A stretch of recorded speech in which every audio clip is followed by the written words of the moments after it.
যারা প্রকৃত মুমিন তারা সবচেয়ে বেশি ভালোবাসে কাকে? বলেন কাকে? আমরা তো সবাই মুমিন নাকি? আশা তো রাখি ইনশাআল্লাহ। তাইলে আমরা সব থেকে বেশি আল্লাহ তাআলাকে মহব্বত করব। রাজি আছি তো ইনশাআল্লাহ? দুনিয়া, ধন সম্পদ, ছেলে মেয়ে, টাকা পয়সা, ব্যবসা বাণিজ্য সব থেকে কার মহব্বত দিলে বেশি থাকবে? আল্লাহ। আল্লাহ পাক কবুল করুন, বলে আমিন। কারণ হলো দুনিয়ার মহব্বত অন্ধকার, আর আল্লাহর মহব্বত নূর বা আলো। দুনিয়ার মহব্বত কি ভাই? অন্ধকার। দুনিয়ার মহব্বতের ভিতর ধোঁকা আছে, প্রতারণা আছে, আছে না নেই? আল্লাহর মহব্বত হলো নূর, আলো, এর ভিতরে ধোঁকা নাই, প্রতারণা নেই। দুনিয়ার মহব্বত একদিন পৃথক করে দেয়, আলাদা করে দেয়, কিন্তু আল্লাহর মহব্বত কখনো আলাদা করে না। একসময় আল্লাহ তাআলাকে মহব্বত করি আমরা, আল্লাহ তাআলাকে দেখবো, ঠিক না বেটি? বিবিকে এত মহব্বত করেন, একসময় বিবি থেকে আলাদা হয়ে যান, ঠিক না বেটি? বিবি আগে যাইতে পারে, আমরাও আগে যাইতে পারি। আসার সিরিয়াল আছে, যাওয়ার কোন সিরিয়াল। তাইলে মহব্বত করব কাকে সবচেয়ে বেশি? আল্লাহ তাআলাকে। আল্লাহর মহব্বত আমাদের দিলে আছে, তাই তো? আমরা কিন্তু স্বীকৃতি দিয়েছি। আল্লাহর মহব্বত আছে না নাই বুঝা যাবে কিভাবে? ফজরের নামাজের দিকে তাকাই, ঠিক না বেশি? আল্লাহর মহব্বত যদি থাকে, ফজর মসজিদের নিচতলা দোতলা ভরবে না খালি থাকবে? কথা কয় না, বেজার হয়েছে? যদি আল্লাহর মহব্বত সত্যিই থাকে, ফজরের নামাজে দোতলাও ভরবে, জুমার দিনের মতন, তাই তো? আর যদি মহব্বত না থাকে, পর্দা কই হওয়া আছে, তাইলে ফজরে ভরবে না। সোজা হয়েছে। আল্লাহর মহব্বত যদি থাকে, ফজর হওয়ার আগে আপনি ঘুমের থেকে 4 বার উঠবেন, যে ফজরের রক্ত হয়ে গেল কিনা। মহব্বত যদি না থাকে, তাহলে আপনার টাইমেও উড়ানো যাবে। তাহলে মহব্বত কার থাকতে হবে? আল্লাহ।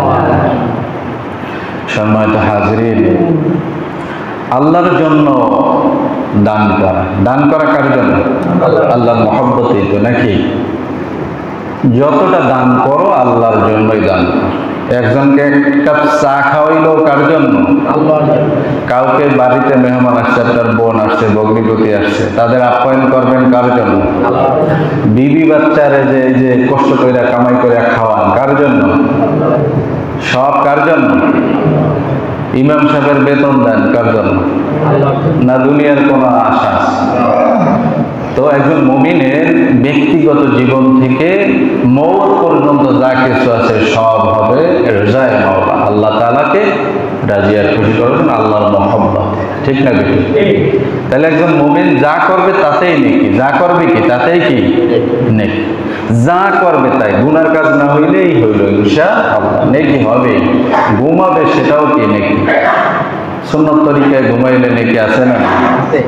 ভাইরা আমার, এই জন্য আল্লাহর জন্য মহব্বত করা, কাউকে আল্লাহর জন্য শত্রুতা করা, ঠিক না?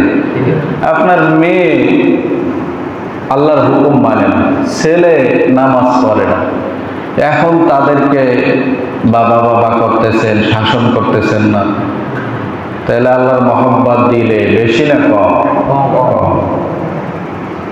যেখানে শাসন করা প্রয়োজন শাসন করতে হবে। সময় তো উপস্থিতি। এই জন্য যদি আপনি তাদেরকে শরীয়তের খেলাফ দেখলে আপনার মাথায় রাগ উঠে যায়, সহ্য হয় না, তাইলে বোঝা যাবে আপনার ভিতরে ঈমান আছে পুরোপুরি, ঠিক না? আর যদি শরীয়তের খেলাফ দেখে আপনি তাদের সাথে চলতেছেন, কিছু বলছেন না, বোঝা গেল আল্লাহর মহব্বত দিলে কম, থাকলেও কি কম। সম্মানিত হাজিরিন, আল্লাহর জন্যই ভালোবাসা, আল্লাহর জন্যই ঘৃণা করা। এই যে বিবাহ শাদী, এটাও আল্লাহর জন্য, যদি আল্লাহকে রাজি আর খুশি করার জন্য করে, আল্লাহ রাসূল বললেন যে তাইলে তুমি দিনকে পূর্ণ করলা। দিনকে কি করলা? পূর্ণ করলা, গুনাহ থেকে বাঁচার জন্য। যদি বিবাহ করে এটাও কি সওয়াব নেকি। আল্লাহ পাক তৌফিক দান করুন বলি আমিন। দেখেন, চোখের কাজ হলো দেখা, চোখের কাজ কি? কানের কাজ হলো শোনা, কানের কাজ শ্রবণ করা, চোখের কাজ মুখের কাজ বলা। মুখের কাজ কি? প্রত্যেকে একটা অন্তর আছে, কলব আছে, আছে না নেই? সেই কলবের একটা কাজ আছে না নেই? সেই কলবের বা দিলের কাজ হলো মহব্বত করা, ভালোবাসা। দিলের কাজ কি? কথা কয় না। দিলের কাজ হলো ভালোবাসা। সেটা ইশকে মাজাজি হতে পারে, ইশকে হাকিকি হতে পারে। ইশক মানে মহব্বত, মাজাজি দুনিয়া, হাকিকি সে আল্লাহ তাআলা। তাহলে ইশকে মাজাজি আমরা করব না, হাকিকি করব। ইশকে হাকিকি, যে প্রকৃত আপনাকে আমাকে আসলেই যিনি ভালোবাসেন, ঠিক কি না? দুনিয়ার ভালোবাসায় স্বার্থ আছে, আল্লাহর ভালোবাসায় কোনো স্বার্থ। বিনা স্বার্থে অসংখ্য নাফরমানি করতেছি, তারপরও রিজিক বন্ধ কইরা যায়। মিশকাতুল মাসাবি 5213 নম্বর হাদিস, হুব্বুদ দুনিয়া রাসু কুল্লি খাতিয়া। দুনিয়ার মহব্বত যত গুনাহ আছে সব গুনার মূল। দুনিয়ার মহব্বত কি? যত গুনাহ আছে গুনাহের মূল কি? দুনিয়ার মহব্বত। দুনিয়ার মহব্বত যদি দিল থেকে বের করতে পারেন, আপন নিশ্চয় অটোমেটিক অনেক গুনাহ কমে যাবে, ঠিক না বেটি? এই জন্য কেউ হুজুর দুনিয়ায় ব্যবসা বাণিজ্য করবো না, চাকরি বাকরি করবো না, সবই করবেন, দুনিয়ার ভিতর চলবেন, কিন্তু ধরেন নৌকা নিয়ে আপনি সমুদ্রে গেছেন, পানির ভিতর চলাফেরা, কিন্তু পানি যদি নৌকার ভিতর ওঠে, বেশি উঠলে তো তলানো ছাড়া আর উপায় নাই, ঠিক না বেটি? এই জন্য যতটুকু ওঠে সাথে সাথে শিক্ষা কি করেন? ফালাইয়া দেন, আসলেই বের করেন, নাইলে কিন্তু বিপদ। দুনিয়ার মামলা লড়া যায়, জজ কোর্টে ঠকলে হাইকোর্টে, হাইকোর্টে ঠকলে সুপ্রিম কোর্টে, রাষ্ট্রপতি লাশ। কিন্তু আখিরাতের মামলায় ঠকলে আর কিন্তু বাঁচার আশা, দুনিয়ার ফিরে আসার সম্ভাবনা নেই। এই জন্য আল্লাহ তাআলা বলেন, আল্লাহ তাআলা কিন্তু মানুষের রং দেখে না। রং দেখে? কথা বলে। আল্লাহ তাআলা মানুষের রং দেখে না, আল্লাহ তাআলা মানুষের পোশাক দেখে না, সামাজিক অবস্থান দেখে না। আল্লাহ দেখে কলব, আল্লাহ দেখে অন্তর, ঠিক না? কারণ আল্লাহ তাআলা যদি অন্তর না দেখতেন, হযরত বেলাল রাদিয়াল্লাহু তাআলা মসজিদে নববীর মুয়াজ্জিন হতে পারতেন? নামি দামি সাহাবীরা বলে, ইয়া রাসূলুল্লাহ, যে মসজিদের আপনি ইমাম, নতুন একজন মুয়াজ্জিন নিযুক্ত করেন, যে হবে কুরাইশদের ভিতরে সম্ভ্রান্ত করিয়া।